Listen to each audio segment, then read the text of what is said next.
Hi guys, welcome to my channel. Today we are going to discuss about TENSEI SHITARA Slime Datta. So without any ado, let's continue. Chapter 150, Expectations that Became True. On that day, I had finished the improvement of the surveillance magic, and proceeded to test it. My current location is at the Tactical Class Military Operated Battle Command Post, aka, the Control Room. Going with the flow of things, I decided to give it a cool name, but now it's a little too long and I'm regretting it. To be frank, only a few people knew its original name since everyone simply calls it Control Room.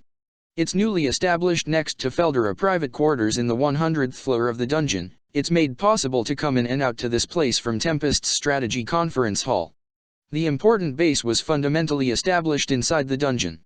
The results were excellent. Several large screens that were used during the tournament were set in this room, each of them displayed a scene from different places. The various areas within Jura Great Forest, and the trade route with the Dwarf Kingdom. I'm now able to observe various important points one by one. Even the state of the sea routes and the Kanat mountain ranges can be displayed without any problem. The concept is simple. Utilizing the physics magic, Megiddo, God's Wrath, which I created, lens-shaped water drops which were handled by the spirit. It's excellent as I can use it with low cost. The images enlarged by the large lens are reflected onto a mirror to be relayed to a similar mirror deployed near the stratopause, and the images will be transferred to this place. Note, mean stratopause, the boundary between mesosphere and stratosphere.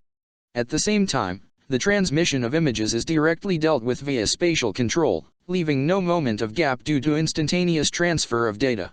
The images projected on the screen had HD quality after being processed by Wisdom King Raphael. There are two projections, in case one get destroyed or is being deceived. Now then, there's another merit from the completion of this surveillance system. I'm able to use Megiddo, God's Wrath, while being inside this control room. I tested it by shooting it at Gobuta's feet, who was training at the square, but I didn't think I would actually succeed. The Gobuta face who jumped up in surprise was unforgettable. "You fool! It's because you let your guard down." So I preached him instead. Conversely, though, I thought that Gobuta wasn't so bad. In addition, the performance of Megiddo, God's Wrath, has improved. Originally, it was optimized by Great Sage, but the current Wisdom King Raphael didn't seem to agree to it. It developed it more meticulously and had developed a system of 24-hour satellites that would float in the sky. It's usable even at night. With my magic essence as the fuel, there's now a Great Spirit Class geostationary satellite permanently hovering near the stratopause. Once it runs out, I would simply need to supplement it. In addition, its position that unrelated to day and night make it could convergence direct sunlight, so it's possible for it to reflect and radiate energy anytime. It can't be helped that energy loss would occur, but still the power of the light ray was more powerful than before and can be used at night. It's natural, but there's also a bit of energy loss even during the day. As the amount of light it converged increases, so too does the amount of heat. It's now even possible to exert powers on PAR with a heat ray gun. I might even be able to completely annihilate the human army without moving a step. I had such impressions as I've been carrying out the magic modification. Well then, with the images of various areas displayed onto the large screen, the experiment was a success. When I came back to the office after I confirmed the result, Shana arrived and told me there was a guest. From what I can see, there are quite a lot of them. Oh well, you could say that most of my work involve interacting with guests. And the rest are developing magic and coming up with items that looks interesting, and assigning the right man for the right job. Playing is also part of my work. With this feeling, I've faced my guest seriously. I was guided by Shana to the reception room. Inside the room were 4 individuals waiting with nervous looks on their faces. It was a familiar trio, and an old man I've seen for the first time. The trio was Shinji I and Ko, who played an active role in the previous capturing of the dungeon before. First of all, we greet each other, and then I hear their circumstances. As expected, under secret order from the Empire, they seemed to be sent in order to collect information for the campaign. They formally introduced their name, and started explaining their internal conditions. They've consented that this was an order from Yuuki. I thought it would have been him. But unfortunately, our dungeon was more difficult than what Yuuki had anticipated. Or rather, it was also harder than what I anticipated. This really isn't something people can simply laugh off. If you think normally, you will not think about such a growth, or rather that evolution. I think it's an inevitable thing. Well, that's all good. Let's forget about it. Well, afterwards they seemed to have reported this to Yuuki, but for some reason it has leaked out to the leaders of the other corps. They were caught and seems to have been subjected to interrogation. They were doused with drug to make them submit, and in the end a bomb appeared to be planted into their hearts. At that time, Shinji's teacher, who was also the imperial court magician Gadraroshi, who seemed to be the old man that came along with them, rescued them, and escaped to this place. Wait, are you guys alright with that bomb? When I asked. Ah, it has already been removed. We bought a new bracelet, and detonated it in the dungeon. Shinji replied with a nonchalant face. It seemed the bomb was set to detonate itself if it was removed via surgery. It seemed to be a cliché bomb, so it looks like they didn't think up another good plan. Anyway, as soon as they were rescued from the jail by Gadraroshi, they came to this side with Shinji transfer magic. They went to the labyrinth at once, then blew up the bomb inside the labyrinth before the Empire side realized their escape and detonates the bomb. Well, certainly they would revive even if they died inside the dungeon, but that certainly was a drastic act. Didn't you consider that it might affected the traps or monster battles inside the dungeon?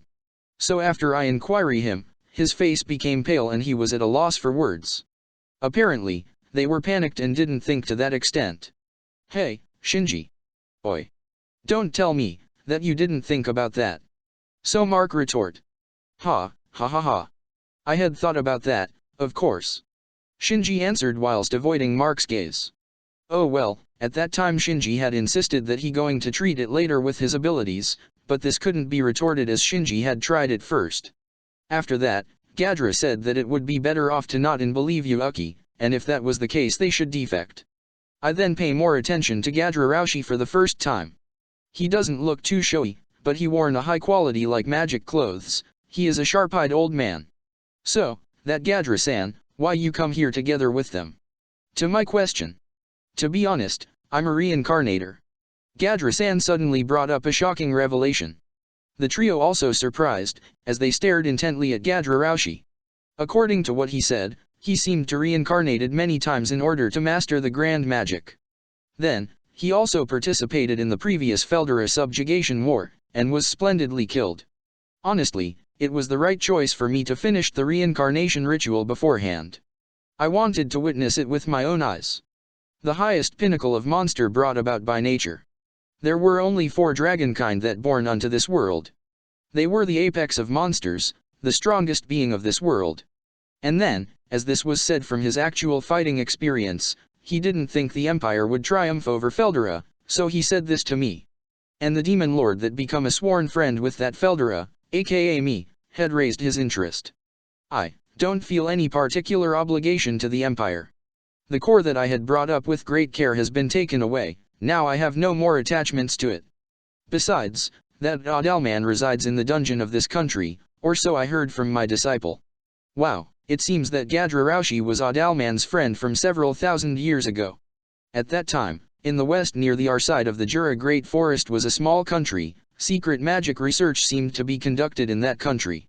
In a few brief words, he would read treasured books of each royal palace and build up his knowledge whenever he reincarnated.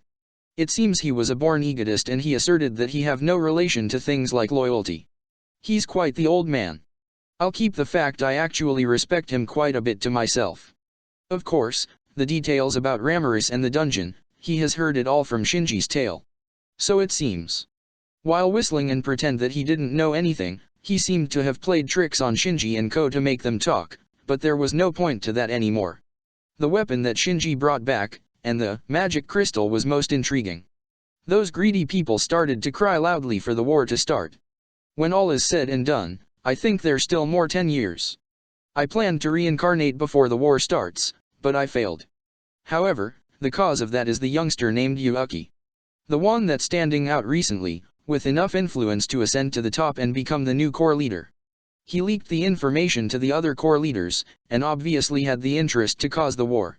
Well, that has nothing to do with me anymore. Incidentally, I've decided to help my pupils because I was planning to escape with haste. So the Gadraji-san brazenly declared. But, if his words are true, then it's according to my expectations. Yuuki made the fact that high-quality, magic crystal, and high-performance arms can be acquired from the labyrinth to be known. Then, what will happen? I could expect that people who suggest to start the war early would appear from the Empire side. To be honest, I'm not the patient kind. Over this 1 year, I've been wholeheartedly waiting, and it's been peeving me off. Let's just finish this war, defeat Yuuki, and save Chloe. Therefore, I want that side to start attacking us, and I will ignore these three. Otherwise, there will no reason to overlook them who we known were spies. Alright, it's as planned. Shinji was surprised with my declaration, but Gadraji-san simply nodded with a smug look on his face. He seems to notice our ulterior motive. Of course, Yuuki probably already see through my thought, though he seems to have hopped on the plan and began moving. According to what Gadraji-san said, the Empire seems to have started to prepare for the start of the war. I hear that surrender advice will be done once rather than the declaration of war. Then I'll simply follow it if they started the battle, there will be no mercy after that.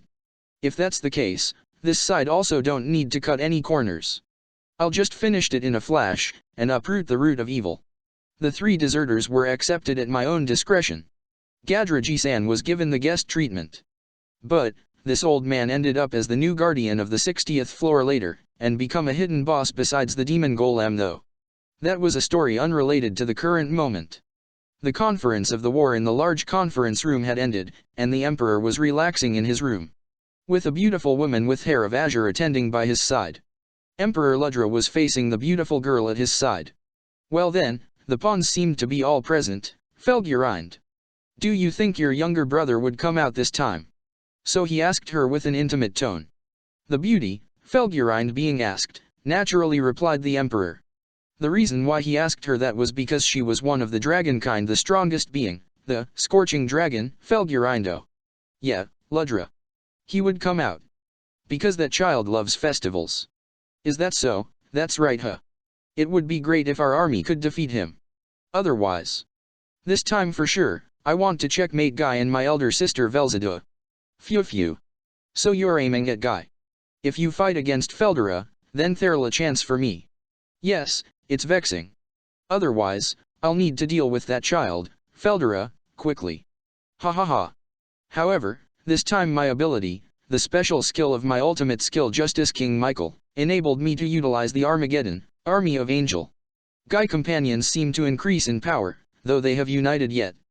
This time, we have an overwhelming advantage. Oh? Then, should I execute a plan to bring that child over to this side? Once taken down, he can't be Guy Peace. Do you want to capture him after I weaken him? Famu, let's go with that. However, a human's flesh really is inconvenient. Every time I reincarnate, inheriting the soul and ego. The ability limitation I suffered depends on the timing. This time, I've waited until I'm at perfect condition. My army is well prepared, and there's no limitation on my ability. If you can focus Feldura consciousness, my ruler's control should be able to take control of him. Oh, then victory is imminent. But, somehow that child doesn't seem to be in his usual condition ever since his seal was removed. His rampaging like violent magic essence storms had vanished completely. Maybe he isn't back to his usual self yet. Don't mind it. Guy would simply discard weak people, he wouldn't make them into pawns. Despite this, he's been raising demon lords, but he has yet to control them. Actually, the newcomer demon lord named Rimuru seems to be popular with the other demon lords. That's true. It would be against the rules for Guy if he turned human into his control. And it would be against the rules for us to turn demon lord into our pawns, but that's just fine.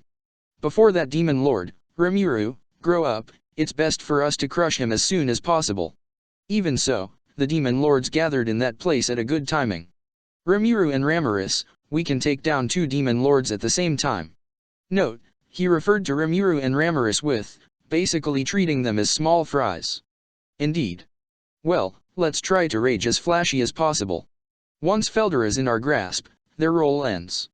You'll bestow upon them a reign of mercy with your ultimate skill Charity King Ragel. It might be good if we conquered that town quickly. So, let's give them some charity after such a long time. Let give them a peaceful death, blessing. The two spoke for a bit. And then, on the next day, A large army from the Empire with a size unprecedented in history depart with monster countries Tempest as their destination. Thank you for watching. Please like, share, subscribe and press the bell icon for more content.